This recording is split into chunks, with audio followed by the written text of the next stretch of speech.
कर्पूर प्रभ अर्पिन्तुं शंकरा।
ప్రకాశమై గిరీశు జటాతలమున వెలింగి చంద్రవంకయై సమస్త సృష్టి లయములు ముక్కంటి దృష్టి మాత్రమై అనంతకాల గమనము చలించే భవుని భావమై రాగి నేను జారిన విభూతి కణవి విశ్వమై వర్ధిల్లె ప్రాణి సకలము అనాది ప్రణవ మూలమై అమేయ భక్త బంధువై అపార దయా సింధువై నన్నాశ్రయించే శివంకరుడు లంకావన భృంగమై విరించి విష్ణుదేవతాదులెవరి దర్శనార్థమై తబుద్ధుడు తనే నను వరించే ఆత్మలింగమై దశాదిశాడి నిండుగా ప్రచండ శంఖనాదమే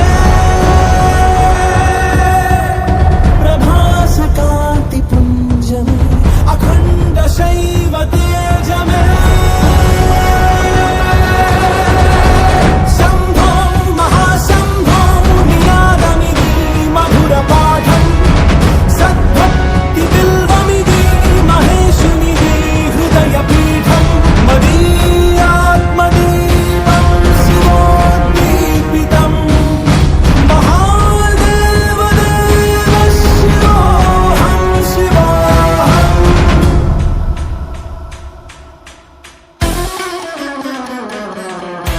హర హర మహాదేవ శంభో శంకర. ఓం నమ శివాయ. ఈరోజు అత్యంత పవిత్రమైన రోజు, శివునికి ప్రీతిపాత్ర రోజు, కార్తీక సోమవారం అంటే రెండవ సోమవారం సందర్భంగా శ్రీ వినాయక ఫౌండేషన్ మందిరంలో అత్యంత దివ్యమైన పుణ్యక్షేత్రము, ప్రసిద్ధమైన పుణ్యక్షేత్రం చూడండి. మనకి లైవ్లో కొండ ప్రాంతంలో ఉన్నాము. ఈరోజు ఇక్కడ నిత్య పూజ కోనస్వామి అంటే జ్యోతిర్లింగేశ్వర టెంపుల్ అంటే పంచలింగేశ్వర స్వామి టెంపుల్ ఉంది ఇక్కడ. ఈ ఆలయం నుండి ఈరోజు మనము దాతల శ్రీ కుమారస్వామి చంద్రిక దంపతుల సహాయంతో, వాళ్ళ కుటుంబం సహాయంతో ఈరోజు 1000 మందికి పైగా మనము అంటే ఎంతో వ్యయ ప్రయాసాలకు వచ్చి ఎక్కడి నుంచి దూర ప్రాంతాల నుంచి భక్తులు స్వామిని దర్శించుకొచ్చారు. వాళ్ళందరికీ ఈరోజు ఉదయం 11 నుంచి 23 సాయంత్రం దగ్గర ఇప్పుడు 4:30 వరకు కంటిన్యూషన్గా 1000 మందికి పైగా పంచభక్ష పరమాణాలు అంటే అన్ని రకాల రుచికరమైన పదార్థాలు అందించి ఈరోజు ఆ దేవదేవుని ఆశీస్సులు పొందాం అనుకుంటున్నాము. తిన్న వాళ్ళందరూ ఆశీస్సులు ఆ కుమారస్వామి కుటుంబాన్ని కోరుకుంటున్నాను. ఆ భగవంతుని ఆశీస్సులు అందరికీ ఉంటే మనం ఎప్పుడైనా సరే ఎన్నో కార్యక్రమం చేయొచ్చు.